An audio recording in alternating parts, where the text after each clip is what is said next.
Hello guys, Fabiano here again, and I will show you today. It's a super fast tutorial. I will show you the built-in effect, the built-in glitch effect you can use for introduced text or using in transitions, and it's a native effect on KDEnlive.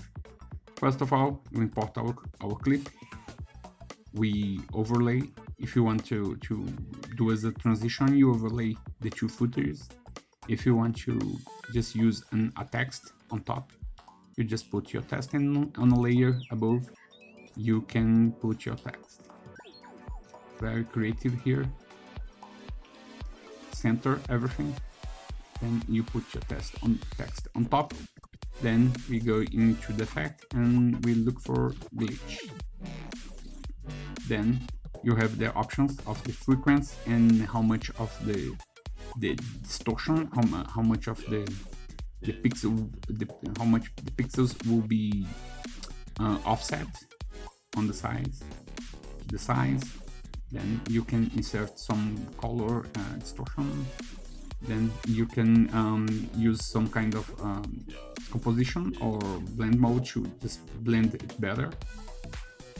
There's I don't think it's working very well. Nothing interesting. I will just leave as lightened. No, I think I will not use anything. Just to do some tuning, some adjustment. If you want to the effect that it starts more abruptly, you can just cut and then delete the part that you don't want to use. So it will just see, this effect don't have a keyframe, so you cannot do it to disable using a keyframe. So you just create apply the effect on the entire layer, and then you can cut and disable on certain parts. So this is the final result. As to introduce text and as a transition. Hope this is useful.